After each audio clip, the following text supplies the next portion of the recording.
നമസ്കാരം.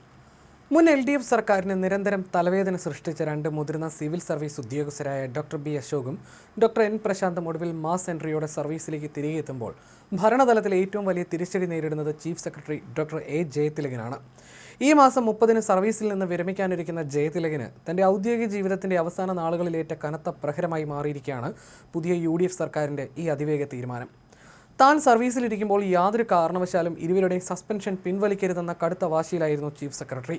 ഇരുവരെയും തിരിച്ചെടുക്കുന്നത് തടയാൻ ഭരണപരമായ എല്ലാ അടവുകളും തന്ത്രങ്ങളും ജയതിലക പയറ്റിയെങ്കിലും മുഖ്യമന്ത്രി VD സതീശിൻ്റെ ശക്തമായ നിലപാടിന് മുന്നിൽ അവയെല്ലാം നിഷ്പ്രഭമാവുകയായിരുന്നു. മുൻ ഇടതു സർക്കാർ രാഷ്ട്രീയ പ്രതികാര ബുദ്ധിയോടെ ദ്രോഹിച്ച ഉദ്യോഗസ്ഥരെ അടിയന്തരമായി സർവീസിലേക്ക് തിരിച്ചെടുക്കാൻ മുഖ്യമന്ത്രി തീരുമാനിച്ചതോടെ LDF സർക്കാരിൻ്റെ മറ്റൊരു വിവാദ നടപടി കൂടി UDF തിരുത്തിക്കുറിച്ചിരിക്കുകയാണ്.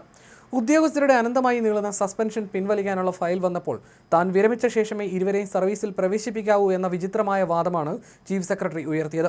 എന്നാൽ ഈ വിയോജിപ്പുകളെയും തടസ്സവാദങ്ങളെയും പൂർണ്ണമായി തള്ളിക്കൊണ്ടാണ് മുഖ്യമന്ത്രി VD സതീശൻ ഇരുവരെയും തിരിച്ചെടുക്കാനുള്ള ഉത്തരവിൽ നേരിട്ട് ഒപ്പുവെച്ചത്.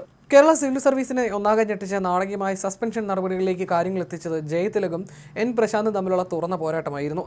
ജയതിലക് അഡീഷണൽ ചീഫ് സെക്രട്ടറി ആയിരിക്കെ പട്ടികജാതി പട്ടികവർഗ വികസന വകുപ്പിന് കീഴിലുള്ള ഉന്നതി പദ്ധതിയുമായി ബന്ധപ്പെട്ടുണ്ടായ തർക്കങ്ങളാണ് പ്രശാന്തിന്റെ സസ്പെൻഷനിൽ കലാശിച്ചത്.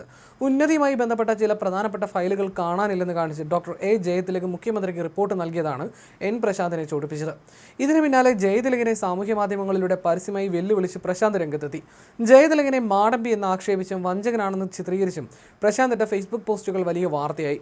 തുടർന്ന് സസ്പെൻഷനിലായ പ്രശാന്ത് ചീഫ് സെക്രട്ടറിക്കെതിരെയുള്ള പോരാട്ടം സോഷ്യൽ മീഡിയയിൽ കൂടുതൽ ശക്തമാക്കുകയാണ് ഉണ്ടായത്. തുടർന്ന് മാധ്യമങ്ങളോട് അനുമതിയില്ലാതെ സംസാരിച്ചുവെന്ന കുറ്റം കൂടി ചുമത്തി ജയതിലക് പ്രശാന്തിന്റെ സസ്പെൻഷൻ പല ഘട്ടങ്ങളിലായി നീട്ടിക്കൊണ്ടു പോവുകയായിരുന്നു. മറ്റൊരു മുതിർന്ന ഉദ്യോഗസ്ഥനായ doctor B Ashok civil service ഉദ്യോഗസ്ഥരുടെ അനാവശ്യവും ചട്ടവിരുദ്ധവുമായ സ്ഥലമാറ്റങ്ങൾക്കെതിരെ നിയമപോരാട്ടത്തിന് ഇറങ്ങിയതാണ് പിണറായി സർക്കാരുമായി നേരിട്ടുടക്കുന്നത്.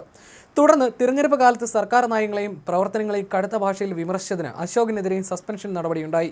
എന്നാൽ സസ്പെൻഷൻ ഉത്തരവ് വന്നതോടെ അന്നത്തെ മുഖ്യമന്ത്രി പിണറായി വിജയനെ നേരിട്ട് കടന്നാക്രമിച്ചും ഭരണപരമായ വലിയ വീഴ്ചകൾ തുറന്നു പറഞ്ഞുമാണ് B അശോക് പ്രത്യാക്രമണം നടത്തിയത്. കാലാവധി കഴിഞ്ഞ ജനങ്ങൾ തള്ളിയ ഒരു കാവൽ സർക്കാരിന്റെ ഉത്തരവിന് താൻ ഒരു വിലയും കൽപ്പിക്കുന്നില്ലെന്നും അത്തരം ഉത്തരവുകൾ ചവറ്റുകുട്ടയിൽ പോകുമെന്നും അശോക് പരസ്യമായി തുറന്നടിച്ചിരുന്നു. യാതൊരു വിലയുമില്ലാത്ത അച്ചടക്ക നടപടിക്കെതിരെ താൻ കോടതിയിൽ പോകില്ലെന്ന ഉറച്ച നിലപാടിലായിരുന്നു അദ്ദേഹം. അശോക് ഇപ്പോൾ തലയുയർത്തി സർവീസിലേക്ക് തിരികെ വരുന്നത് ജയതിലകിന് മാത്രമല്ല പ്രതിപക്ഷ നേതാവ് പിണറായി വിജയനും വലിയ രാഷ്ട്രീയ ക്ഷീണമാണ് ഉണ്ടാക്കുന്നത്. കേരളത്തെ നിയന്ത്രിക്കുന്നത് KM എബ്രഹാം നയിക്കുന്ന ഒരു പ്രത്യേക ഉദ്യോഗസ്ഥ കോക്കസ് ആണെന്നും മന്ത്രിമാരെ പോലും നിയന്ത്രിക്കുന്ന ബാഹ്യ അധികാര കേന്ദ്രമായി അദ്ദേഹം പ്രവർത്തിക്കുകയാണെന്നും അശോക് തുറന്നടിച്ചിരുന്നു. ഇതിനു പുറമെ വൻ വിവാദമായ വയനാട് പുനരധിവാസത്തിലും ടൗൺഷിപ്പ് നിർമ്മാണത്തിലും വലിയ അഴിമതിയും ക്രമക്കേടുമാണ് നടന്നതെന്ന അശോകിന്റെ തുറന്നു പറച്ചിൽ മുൻ സർക്കാരിനെ പ്രതിരോധത്തിലാക്കിയിരുന്നു. തങ്ങളെ വ്യക്തിപരമായും രാഷ്ട്രീയമായും വേട്ടയാടിയ chief secretary doctor A Jayathilak ഈ മാസം 30-ന് പടിയിറങ്ങാൻ ദിവസങ്ങൾ മാത്രം ബാക്കി നിൽക്കെ അദ്ദേഹം സർവീസിലിരിക്കുമ്പോൾ തന്നെ ഇരുവരും ഔദ്യോഗികമായി തിരിച്ചെത്തുന്നത് പുതിയ സർക്കാരിൻ്റെ വ്യക്തമായ രാഷ്ട്രീയ സന്ദേശം കൂടിയാണ്. ഉദ്യോഗസ്ഥ മേധാവിത്വവും മുൻ ഭരണത്തിൻ്റെ കടുംവെട്ടുകളും പുതിയ UDF ഭരണത്തിൽ വില പോകില്ലെന്ന മുഖ്യമന്ത്രി VD സതീശിൻ്റെ ശക്തമായ നിലപാടാണ് ഇതിലൂടെ വ്യക്തമാകുന്നത്. താൻ വിരമിക്കുന്നതുവരെ ഇവരെ പുറത്തിരുത്താമെന്ന ജയതിലകിൻ്റെ മോഹങ്ങൾ തകർന്നതോടെ സിവിൽ സർവീസിലെ പകപോക്കലിൻ്റെ രാഷ്ട്രീയത്തിനാണ് പുതിയ സർക്കാർ അന്ത്യം കുറിച്ചിരിക്കുന്നത്. ഇരുവരും വൈകാതെ തന്നെ തന്ത്രപ്രധാനമായ പുതിയ വകുപ്പുകളിൽ ചുമതലയേൽക്കുമെന്നാണ് സെക്രട്ടേറിയറ്റ് വൃത്തങ്ങളിൽ നിന്നുള്ള സൂചനകൾ.